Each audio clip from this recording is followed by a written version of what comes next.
Election commission నియమించే ప్యానెల్లో chief justice of ఇండియాని తొలగించడం ఎంతవరకు కరెక్ట్ అనేది రాహుల్ గాంధీ గారి ఇంకొక ప్రశ్న.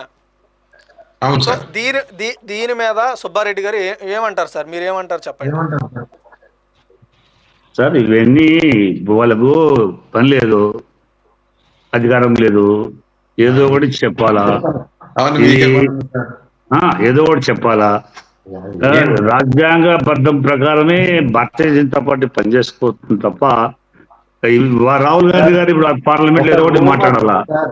సుబ్బారెడ్డి గారు ఒక్క మాట, ఒక చిన్న రూమర్ వచ్చినందుకు శ్రీరాముడు సీతమ్మ తల్లి గారిని చాలా అంటే అగ్ని పరీక్షకు అది రామరాజ్యం అంటే.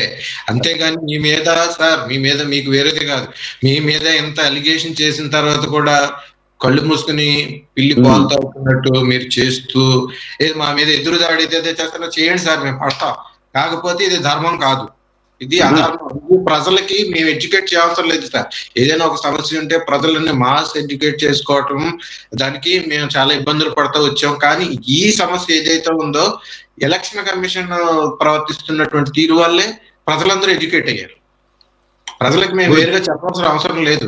రేపు పొద్దున్న ఎక్కడ ఎస్ఐఆర్ జరుగుతున్నా ప్రజలు క్షుణ్ణంగా వాళ్ళు ఓటు ఉందో లేదో పలుమార్లు చెక్ చేసుకుంటున్నారు.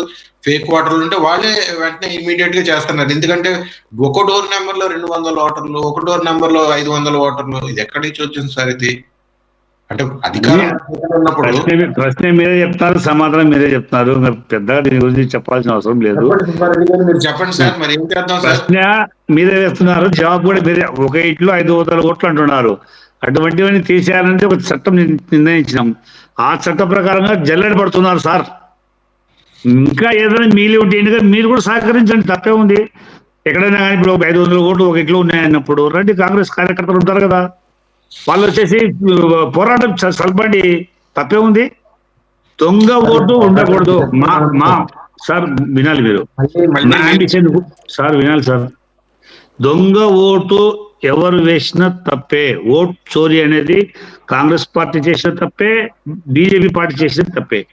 మేము ఇప్పుడు ఓట్ చోరీ జరగకూడదని పశ్చిమ బెంగాల్లో ఉన్నటువంటి ఎక్కడెక్కడ దొంగ ఓట్లను మేము ఇంటింటికి తిరిగి మా కార్యకర్తలు కానివ్వండి, అక్కడ ఉన్నటువంటి బీఎల్ఓలు కానివ్వండి, వాళ్ళందరూ కూడా ఆల్రెడీ వాళ్ళకి మాకు పనిష్మెంట్ పడుతుందేమని చెప్పేసి అందరూ వెళ్ళిపోతున్నారు.